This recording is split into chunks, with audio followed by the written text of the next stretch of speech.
Welcome student, मैं हूं Tande sir. Tande sir technical channel में आपका स्वागत है दोस्तों। आज का टॉपिक है ट्रांसफार्मर में मैग्नेटिक लीकेज रिएक्टेंस। तो ट्रांसफार्मर में मैग्नेटिक लीकेज रिएक्टेंस क्या होता है? क्योंकि जब हम यहाँ ट्रांसफार्मर पढ़ रहे हैं तो ट्रांसफार्मर की प्राइमरी और सेकेंडरी वाइंडिंग में कहीं ना कहीं कुछ परसेंट में मैग्नेटिक लीकेज रिएक्टेंस तो जरूर होता होगा। तो यही ट्रांसफार्मर में हम इस मैग्नेटिक लीकेज रिएक्टेंस का कहाँ यूज करेंगे और क्यों यूज करेंगे और ये होता क्या है दोस्तों, इसे हम जानेंगे। चलिए, ट्रांसफार्मर में मैग्नेटिक लीकेज रिएक्टेंस कहाँ से आता है? तो दोस्तों याद रखिएगा, ट्रांसफार्मर की जो फ्लक्स का कुछ भाग कोर से फ्लो ना होकर प्राइमरी और सेकेंडरी वाइंडिंग के चारों तरफ, जो प्राइमरी और सेकेंडरी वाइंडिंग है, मतलब ये ट्रांसफार्मर का कोर हो गया दोस्तों। इस कोर से ना फ्लो होते हुए, क्लियर है, ट्रांसफार्मर की जो फ्लक्स है अर्थात कि ये फ्लक्स फाई, ये जो फ्लक्स फाई है, ये इसका कुछ भाग कोर से फ्लो ना होकर प्राइमरी और सेकेंडरी वाइंडिंग के चारों तरफ, मतलब कि ये प्राइमरी और सेकेंडरी वाइंडिंग के चारों तरफ वाले, ये जो चारों तरफ वाला भाग है दोस्तों, जो एयर वाला भाग है, ये चारों तरफ वाला जो भाग है ना, क्लियर है, चारों तरफ वाला भाग। तो ट्रांसफार्मर की, इसमें ट्रांसफार्मर की जो फ्लक्स का जो कुछ भाग है, ये कोर से फ्लो ना होकर, मतलब ये वाला जो कोर है दोस्तों, इस कोर से फ्लो ना होकर प्राइमरी और सेकेंडरी वाइंडिंग की चारों तरफ के जो एयर के द्वारा, मतलब कि ये चारों तरफ आसपास का जो एयर है, ये एयर के द्वारा अपना रास्ता पूरा करती है। मतलब कि कोर से फ्लो ना होकर एयर से फ्लो होती है, वाइंडिंग के आसपास से फ्लो होती है। तो ट्रांसफार्मर के इस कोर से न फ्लो होते हुए प्राइमरी और सेकेंडरी वाइंडिंग के जो एयर वाला भाग है, एयर के द्वारा अपना रास्ता पूरा करता है, इसे ही हम मैग्नेटिक लीकेज फ्लक्स कहते हैं। तो ये जो लीकेज फ्लक्स का मतलब कहाँ से समझ में आया आपको? लीकेज, ये जो मैग्नेटिक लीकेज फ्लक्स कहाँ से होगा? मैग्नेटिक लीकेज फ्लक्स जो है, इसे आप इस तरीके से समझ सकते हैं कि ट्रांसफार्मर की जो फ्लक्स का जो कुछ भाग है वो कोर से फ्लो ना होते हुए, इस कोर से फ्लो ना होते हुए दोस्तों, प्राइमरी और सेकेंडरी वाइंडिंग के जो एयर वाला भाग है, प्राइमरी वाइंडिंग ये हो जाएगी आपकी प्राइमरी वाइंडिंग दोस्तों, ये हो जाएगी आपकी सेकेंडरी वाइंडिंग। तो प्राइमरी और सेकेंडरी वाइंडिंग का जो एयर वाला भाग है, इस वाले भाग से यहाँ पर फ्लक्स फ्लो होने लगता है। तो यही जो बाहर वाले भाग से, अर्थात कि कोर से ना होते हुए बाहर एयर वाले भाग से जो फ्लक्स यहाँ से यहाँ तक पहुंच रही है दोस्तों, यही लीकेज जो है वो मैग्नेटिक फ्लक्स लीकेज कहलाती है। मतलब कि इसी को लीकेज कहते हैं, मैग्नेटिक लीकेज कहते हैं दोस्तों। तो इतना आपको क्लियर हो गया होगा मैग्नेटिक लीकेज होता क्या है। तो मैग्नेटिक लीकेज के बारे में हमने बताया, ये ट्रांसफार्मर के में देखेंगे तो ये फ्लक्स का जो कुछ भाग होता है वो कोर से फ्लो ना होते हुए प्राइमरी और सेकेंडरी वाइंडिंग की चारों तरफ जो एयर के द्वारा फ्लो होता है, इसे मैग्नेटिक फ्लक्स कहते हैं हम। तो ये लीकेज, जो मैग्नेटिक लीकेज फ्लक्स है, इसी को मैग्नेटिक लीकेज फ्लक्स कहते हैं। ये एक प्रकार का लीकेज है। स्वाभाविक सी बात है, कोर से ना फ्लो होते हुए उस वाइंडिंग के आसपास फ्लो हो रही है, मतलब ये मैग्नेटिक लीकेज फ्लक्स हुआ। अब ये जो वाइंडिंग के अराउंड फ्लो होती है, ये जो वाइंडिंग है, प्राइमरी वाइंडिंग और सेकेंडरी वाइंडिंग, ट्रांसफार्मर में दो ही वाइंडिंग होती है दोस्तों। तो प्राइमरी वाइंडिंग और सेकेंडरी वाइंडिंग के अराउंड में फ्लो होती है, और ये एयर के द्वारा क्या करती है? अपना रास्ता पूरा करती है दोस्तों। क्लियर है सभी को? एयर के द्वारा अपना रास्ता पूरा करती है, मतलब हवा के द्वारा अपना रास्ता पूरा करती है, और फ्लक्स इसमें उत्पन्न होता है। लीकेज रिएक्टेंस को हमेशा एक्स से शो करते हैं, कैपिटल एक्स से, और भी जो टर्मिनल वोल्टेज को क्या करता है, ये लीकेज रिएक्टेंस कम करता है। यदि आप अल्टरनेटर भी पढ़ेंगे दोस्तों, तो अल्टरनेटर में भी यही चीज आपको देखने मिलेगी। लीकेज रिएक्टेंस के कारण टर्मिनल वोल्टेज कम हो जाता है, वैसे ट्रांसफार्मर का भी टर्मिनल वोल्टेज कम हो जाता है लीकेज रिएक्टेंस के कारण। नेक्स्ट पॉइंट है, लीकेज रिएक्टेंस के कारण ही वोल्टेज ड्रॉप होता है। तो इसमें लीकेज रिएक्टेंस जितना ज्यादा होगा उतना वोल्टेज ड्रॉप होगा दोस्तों। तो इसमें लीकेज रिएक्टेंस के कारण ही वोल्टेज ड्रॉप होता है। किसके कारण? लोड बढ़ने के कारण। लोड बढ़ने के कारण, लीकेज रिएक्टेंस के कारण ही वोल्टेज ड्रॉप होता है। तो वोल्टेज ड्रॉप का मुख्य कारण हमें समझ में आ गया, लीकेज रिएक्टेंस। तो ये जो लीकेज रिएक्टेंस है, इसके कारण भी वोल्टेज ड्रॉप होता है। अब ये जो लीकेज रिएक्टेंस है दोस्तों, इसी लीकेज रिएक्टेंस को यदि इस ट्रांसफार्मर के कंस्ट्रक्शन में हम देखें तो हमें इस तरीके से देखने मिलेगा। ये एक प्रकार का ट्रांसफार्मर है दोस्तों, और इस ट्रांसफार्मर में यदि हम देखें तो यहाँ पर ये प्राइमरी वाइंडिंग हो जाएगी। क्लियर है? This is called primary winding. ये प्राइमरी वाइंडिंग है, प्राइमरी वाइंडिंग। और ये है सेकेंडरी वाइंडिंग, सेकेंडरी वाइंडिंग। ठीक है, ये हो जाएगी प्राइमरी वाइंडिंग और ये हो जाएगी सेकेंडरी वाइंडिंग। ठीक, तो प्राइमरी वाइंडिंग और सेकेंडरी वाइंडिंग में यहाँ पर आपको देखने मिलेगा कि जब वोल्टेज V1 सप्लाई करते देते हैं हम प्राइमरी वाइंडिंग में, तो ये प्राइमरी वाइंडिंग का जो कोर है, इस कोर से फ्लक्स सेकेंडरी वाइंडिंग पे जाती है। और जब प्राइमरी वाइंडिंग में सप्लाई देते हैं तो सेल्फ इंड्यूस्ड ईएमएफ उत्पन्न होता है। प्राइमरी वाइंडिंग में सेल्फ इंड्यूस्ड ईएमएफ उत्पन्न होता है। तो जब प्राइमरी वाइंडिंग में सेल्फ इंड्यूस्ड ईएमएफ उत्पन्न होगा दोस्तों, तो इसके कारण यहाँ पर वोल्टेज उत्पन्न होगा, जिसे सेल्फ इंड्यूस्ड ईएमएफ कहेंगे। तो ट्रांसफार्मर की प्राइमरी वाइंडिंग में सप्लाई देने पर सेल्फ इंड्यूस्ड ईएमएफ उत्पन्न होता है, और इसी का फार्मूला है EL1 is equal to L D phi L1 upon dt। Clear है? और EL1 इज इक्वल टू, यही इसी को हम शो करेंगे तो I1 इंटू XL होता है। तो ये प्राइमरी वाइंडिंग में उत्पन्न लीकेज रिएक्टेंस, ट्रांसफार्मर की कॉइल में उत्पन्न लीकेज रिएक्टेंस XL है। इसी XL को ट्रांसफार्मर में और ट्रांसफार्मर की कॉइल में उत्पन्न लीकेज रिएक्टेंस इसको कहते हैं दोस्तों। तो ये जो फ्लक्स फाई L1 है, ये फ्लक्स फाई L1 ही लीकेज फ्लक्स कहलाता है, जो कोर से ना फ्लो होते हुए इस वाइंडिंग के आसपास फ्लक्स उत्पन्न होता है। ये फ्लक्स फाई L1 है, जिसे लीकेज फ्लक्स कहते हैं दोस्तों। क्लियर है? अब ये जो कोर में भी सेकेंडरी वाइंडिंग कोर में लपेटी हुई, तो यहाँ पर भी वोल्टेज उत्पन्न होगा प्राइमरी वाइंडिंग के द्वारा। अब ये जो है सेल्फ इंड्यूस्ड ईएमएफ उत्पन्न करेगा सेकेंडरी वाइंडिंग, इसके कारण भी यहाँ पर EL2 is equal to L D phi L1 upon dt होता है। क्लियर है? D phi L1 upon dt होता है। इतनी चीज क्लियर है सभी को? EL2 is equal to I2 into X2 होता है दोस्तों, और EL2 is equal to L D phi L2 upon dt होता है। क्लियर है? यहाँ पर म्यूचुअल इंड्यूस्ड ईएमएफ के कारण, मतलब कि जब प्राइमरी वाइंडिंग को सेकेंडरी वाइंडिंग दोनों एक ही कोर में लपेटे होते हैं, तो यहाँ पर म्यूचुअल इंड्यूस्ड ईएमएफ होता है। म्यूचुअल इंड्यूस्ड ईएमएफ होता है, म्यूचुअल इंड्यूस्ड ईएमएफ उत्पन्न होता है। तो ये म्यूचुअल इंड्यूस्ड ईएमएफ उत्पन्न होने के कारण यहाँ पर सेकेंडरी वाइंडिंग में वोल्टेज उत्पन्न होता है, और यहाँ पर भी लीकेज फ्लक्स उत्पन्न होगा दोस्तों, जिसे फाई L2 से शो करेंगे। लोड इसके दोनों टर्मिनल में कनेक्ट है, सेकेंडरी साइड लोड कनेक्ट है दोस्तों। तो यहाँ पर लीकेज जो फ्लक्स है इसे शो करेंगे, तो phi L1 is proportional to क्या हो जाएगा, N1 इंटू I1। ठीक है, phi flux phi is proportional to flux phi L1 is proportional to number of turns into circuit में फ्लो होने वाली करंट, प्राइमरी वाइंडिंग में फ्लो होने वाली करंट, ये इस पर डिपेंड करेगा। ये फ्लक्स टर्न मतलब कि फेरों की संख्या गुणा सर्किट में प्राइमरी वाइंडिंग में फ्लो होने वाली करंट। तो ये I1 प्राइमरी वाइंडिंग में फ्लो होने वाली करंट है।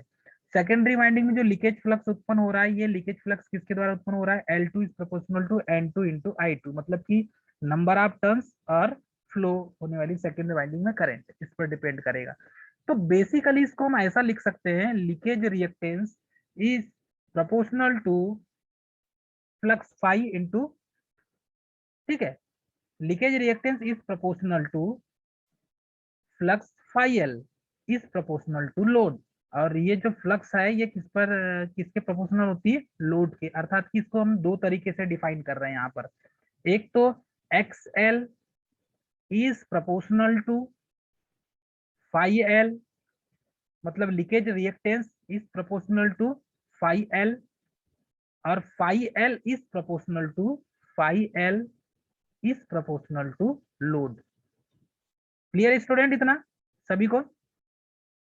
तो यही चीज लीकेज जो रिएक्टेंस प्राइमरी वाइंडिंग में और सेकेंडरी वाइंडिंग में जो लीकेज रिएक्टेंस उत्पन्न होगा, इसी लीकेज रिएक्टेंस के कारण ही यहाँ पर वोल्टेज ड्रॉप बढ़ जाएगा, मतलब कि लॉसेस होने लगेगा, और लॉसेस के कारण ही मतलब कि टर्मिनल जो वोल्टेज मिलेगा वो वोल्टेज आपको कम मिलेगा। लीकेज रिएक्टेंस के कारण टर्मिनल वोल्टेज कम हो जाता है।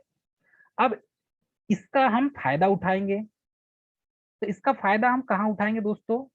एक तो इसका फायदा उठाते हैं वाइंडिंग ट्रांसफार्मर में, मतलब कि स्टेप डाउन प्रकार का ट्रांसफार्मर होता है। और वेल्डिंग जो ट्रांसफार्मर है दोस्तों, जिससे हम वेल्डिंग करते हैं, वेल्डिंग मशीन जो होती है, वेल्डिंग मशीन में जो ट्रांसफार्मर यूज किया जाता है जिसे वेल्डिंग ट्रांसफार्मर कहते हैं, ये इसका दूसरा देखे इसका कंस्ट्रक्शन तो वही है, स्टेप डाउन ट्रांसफार्मर भी कहा जाता है इसे।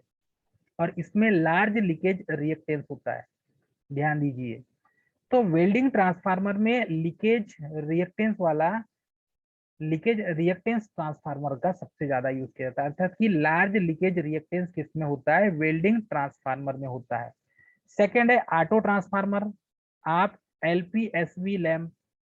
तो ऑटो ट्रांसफार्मर में भी लीकेज रिएक्टेंस का यूज किया जाता है। ऑटो ट्रांसफार्मर में एक ही कॉइल होती है, वहीं से प्राइमरी और वहीं से सेकेंडरी निकाला जाता है दोस्तों। ये सेकेंडरी हो गया और ये हो जाएगा प्राइमरी। इस टाइप से यहाँ पर ये ऑटो ट्रांसफार्मर का यूज करते हैं। फिर लीकेज रिएक्टेंस और आपको किस में मिलेगा? चोक में मिलेगा, ब्लास्टर में मिलेगा दोस्तों। चोक में भी कंस्ट्रक्शन इसका लीकेज रिएक्टेंस की तरह होता है। लीकेज रिएक्टेंस लीकेज रिएक्टेंस का यूज करते हैं इसमें भी, मतलब चोक में भी लीकेज रिएक्टेंस अधिक होता है, ब्लास्टर में होता है। इसका लीकेज रिएक्टेंस ज्यादा रखा जाता है ताकि वोल्टेज ड्रॉप अधिक हो और करंट बढ़ जाए। क्योंकि वोल्टेज ड्रॉप अधिक होगा मतलब वोल्टेज का मान कम हो जाए और करंट का मान क्या हो जाएगा? यहाँ पर ज्यादा हो जाएगा दोस्तों। इसीलिए लीकेज रिएक्टेंस के मान में परिवर्तन होता है। मतलब लीकेज रिएक्टेंस वाला जो है ट्रांसफार्मर, उसमें आपको वोल्टेज कम मिलेगा और करंट अधिक मिलेगा, क्योंकि इसमें वोल्टेज ड्रॉप अधिक होता है दोस्तों। क्लियर? तो इसका लीकेज रिएक्टेंस ज्यादा रखा जाता है ताकि वोल्टेज ड्रॉप अधिक हो और करंट बढ़ जाती है, इसके कारण करंट क्या हो जाएगी? बढ़ जाएगी दोस्तों। तो चलिए आगे देखते हैं कि लीकेज फ्लक्स को कम करने के लिए कौन कौन से ऐसे उपाय हैं जिसके द्वारा हम लीकेज फ्लक्स को कम कर सकते हैं। क्लियर है स्टूडेंट इतना? लीकेज फ्लक्स को कम करने के लिए हमें एक तो सेक्शनलाइजिंग मेथड करेंगे, दूसरा है इंटरलीविंग वाइंडिंग का यूज करेंगे। तो यदि सेक्शनलाइजिंग करते हैं हम तो लीकेज फ्लक्स कम हो जाएगा। सेक्शनलाइजिंग करने से लीकेज रिएक्टेंस कम हो जाएगा, या तो फिर इंटरलीविंग वाइंडिंग यूज करना पड़ेगा, मतलब एक्स्ट्रा वाइंडिंग यूज करना पड़ेगा। हमें एक्स्ट्रा वाइंडिंग का यूज करना होगा जिससे करंट फ्लो हो, मतलब जिसमें फ्लक्स उत्पन्न हो। कोर के साथ साथ एक्स्ट्रा इंटरलीविंग वाइंडिंग भी करना पड़ेगा। और ये जो इंटरलीविंग वाइंडिंग होगा दोस्तों, इसका यूज करके हम लीकेज फ्लक्स को कम कर सकते हैं। लीकेज फ्लक्स को कम कर सकते हैं हम। क्लियर है सभी को? तो inductive reactance x of a transformer depend upon the leakage flux, अर्थात कि इंडक्टिव जो रिएक्टेंस है जिसे कहते हैं एक्स एल, ये ट्रांसफार्मर में किस पर डिपेंड करेगा? वो ये लीकेज फ्लक्स पर डिपेंड करेगा। तो inductive reactance of a transformer depend on leakage flux, तो ये डिपेंड किस पर करेगा? लीकेज फ्लक्स पर करेगा इंडक्टिव रिएक्टेंस। कि इस ट्रांसफार्मर का इंडक्टिव रिएक्टेंस कितना होगा, ये लीकेज फ्लक्स पर डिपेंड करेगा स्टूडेंट। याद रखिए लीकेज फ्लक्स पर ही डिपेंड करता है। यदि आप इन चीजों को देखते हैं तो इन चीजों में आपको एक चीज ये समझ में आ जाएगी कि जब भी किसी भी ट्रांसफार्मर में लीकेज रिएक्टेंस होगा, इंडक्टिव रिएक्टेंस होगा, तो ये इंडक्टिव रिएक्टेंस उस ट्रांसफार्मर में होने वाली जो लीकेज फ्लक्स है फाइल, ये इस पर डिपेंड करेगा दोस्तों। क्लियर है सभी को इतना? तो ये तो हुआ दोस्तों लीकेज, मैग्नेटिक लीकेज फ्लक्स। यदि इसका इक्विवेलेंट सर्किट डायग्राम हम देखते हैं तो इक्विवेलेंट सर्किट डायग्राम में हमें और कुछ समझ में आएगा। चलिए इसको क्लियर करते हैं। इक्विवेलेंट सर्किट डायग्राम में क्योंकि इसका जो कंप्लीट ट्रांसफार्मर का कंप्लीट डायग्राम होता है, इस डायग्राम में हमें बहुत सारी चीजें देखने मिलती है। एक तो ट्रांसफार्मर का ये जो कंप्लीट डायग्राम, इसमें रेजिस्टेंस और रिएक्टेंस दोनों ऐड होते हैं, क्योंकि ट्रांसफार्मर में लीकेज रिएक्टेंस भी होता है। तो ट्रांसफार्मर का जो रिएक्टेंस है, अर्थात कि X1 और R1 is equal to Z। तो ये जो ये हो जाएगा रिएक्टेंस, रिएक्टेंस, और ये हो गया रेजिस्टेंस। रिएक्टेंस और रेजिस्टेंस ये दोनों हो जाएंगे इम्पीडेंस। ये दोनों क्या हो जाएंगे? इम्पीडेंस। क्लियर है? लीकेज, रिएक्टेंस और रेजिस्टेंस ये दोनों हो जाएंगे इम्पीडेंस। तो ये Z से शो करेंगे इसको हम। इसका जो कैलकुलेशन किया जाता है, ये कैलकुलेशन प्राइमरी वाइंडिंग के लिए होता है, और प्राइमरी वाइंडिंग में इंड्यूस्ड वोल्टेज E1 होता है दोस्तों। क्लियर है? प्राइमरी वाइंडिंग में इंड्यूस्ड वोल्टेज E1 होता है, क्योंकि इसमें self induced EMF property create होती है, मतलब कि सेल्फ इंड्यूस्ड ईएमएफ उत्पन्न होता है। तो यदि हम ट्रांसफार्मर में कंप्लीट इसका डायग्राम देखेंगे, तो इसमें resistance plus reactance is called impedance, क्योंकि रेजिस्टेंस और रिएक्टेंस को ऐड करते हैं तभी इम्पीडेंस बनता है। और ये जो V1 है ये प्राइमरी वोल्टेज है, I1 प्राइमरी करंट है, X1 प्राइमरी वाइंडिंग का रिएक्टेंस है, और R1 प्राइमरी वाइंडिंग का रेजिस्टेंस है। और इसमें I1 Z1 क्या है? Z1 is called impedance on primary windings. तो प्राइमरी वाइंडिंग का इम्पीडेंस हो जाएगा, और उसमें फ्लो होने वाली करंट I1 हो जाएगी। तो इसको मैथमेटिकल रूप से यदि रेक्टेंगुलर पोलर फॉर्म में देखें हम, अर्थात कि ऑपरेटर जे, ऑपरेटर ऑपरेटर जे कंजुगेशन के फॉर्म में देखेंगे, तो Z1 is equal to R1 plus JX1 हो जाएगा। क्लियर है? तो इसमें E1 is equal to V1 minus I1 into R। तो R में क्या क्या आ जाएगा, क्योंकि रिएक्टेंस की भी यूनिट ओम होती है, रेजिस्टेंस की भी यूनिट ओम होती है, और रिएक्टेंस और रेजिस्टेंस ये दोनों इम्पिडेंस होते हैं। तो ये वेक्टर डिफरेंस होता है इन दोनों में, यहाँ पर E1 मतलब कि प्राइमरी वोल्टेज में, और ये हो जाएगा Z2 is equal to R2 plus JX2। Clear है? तो इसमें RL लोड कनेक्ट हो जाएगा, और ये V2 इसमें प्राप्त होगा। तो X2 और R2 इज कॉल्ड इम्पिडेंस, ये दोनों बराबर हो जाएंगे इसके इम्पिडेंस के। इतना क्लियर है दोस्तों सभी को? चलिए आगे बढ़ते हैं। तो इसमें E2 का मान जो प्राप्त होता है वो V2 मतलब टर्मिनल वोल्टेज V2 माइनस क्या हो जाएगा, मतलब कि इंड्यूस्ड ईएमएफ का मान इसके साथ कैलकुलेशन करके निकाल सकते हैं, किसके बराबर होगा? तो terminal voltage V2 is called terminal voltage, terminal voltage. तो ये हम जो इन दोनों के बीच में जो वोल्टेज ईएमएफ उत्पन्न हुआ है E2 सेकेंडरी वाइंडिंग में जो उत्पन्न हुआ है, इसी सेकेंडरी वाइंडिंग का जो ईएमएफ है, सेकेंडरी वाइंडिंग का ईएमएफ, यही ईएमएफ को दोस्तों इसके साथ जब इसको बराबर लेंगे, तो voltage terminal voltage V2 minus I2 into R2 हो जाएगा। तो R जो रेजिस्टेंस है, ये रेजिस्टेंस R2 प्लस JX2 से हम इसे शो करेंगे। ये I2 के जो सेकेंडरी वाइंडिंग में जो करंट उत्पन्न है, मतलब फ्लो हो रही है करंट, उसके साथ गुणा हो जाएगा। तो ये वेक्टर डिफरेंस आपको देखने मिलेगा। क्लियर है सभी को दोस्तों? चलिए आगे बढ़ते हैं। यदि इसका फेजर डायग्राम देखते हैं, तो फेजर डायग्राम में हमें बहुत सारी चीजें समझ में आ जाती है। फेजर डायग्राम में हमें बहुत सी चीज क्या क्या समझ में आएगी दोस्तों? चलिए इसको क्लियर करते हैं।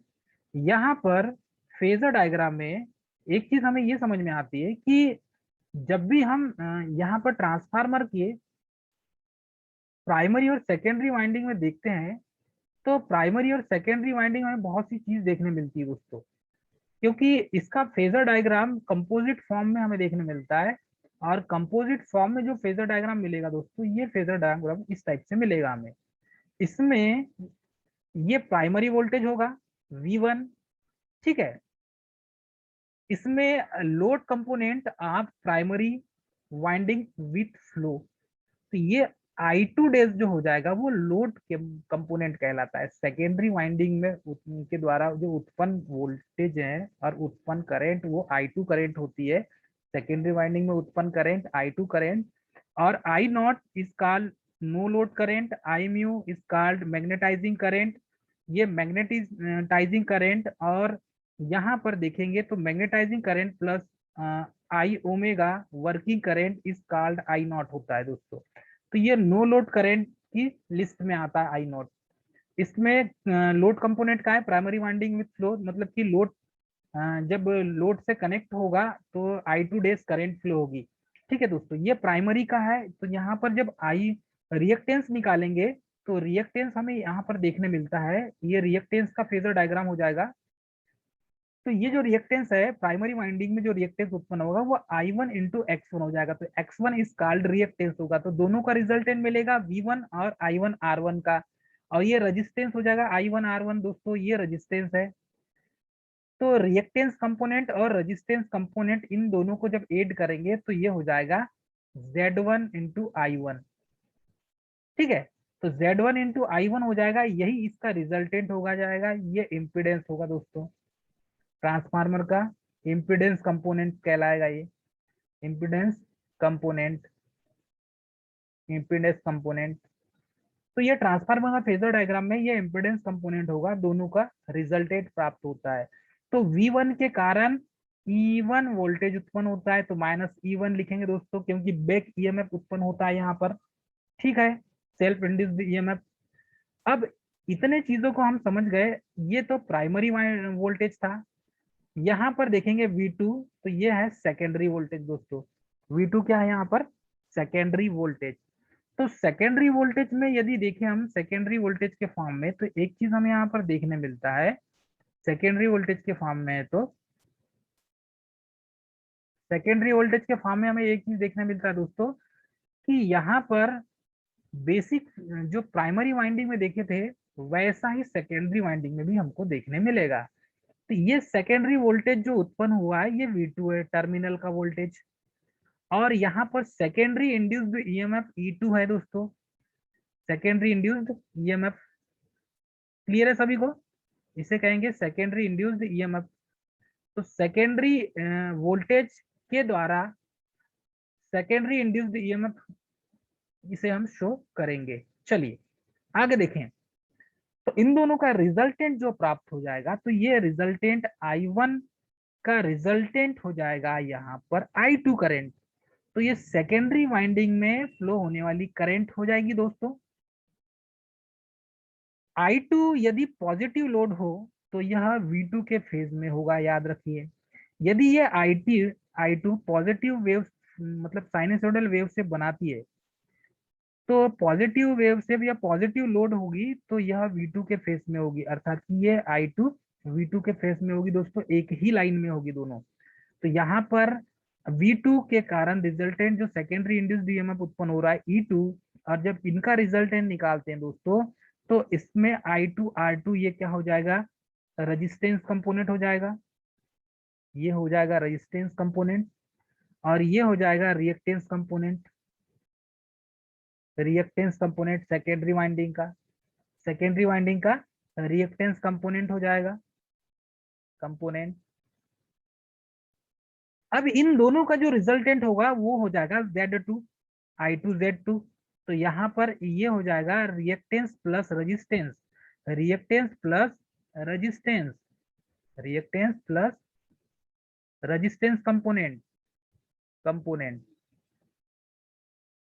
Is called impedance component, impedance component is called impedance component. तो इम्पीडेंस कंपोनेंट कैसे शो करेंगे?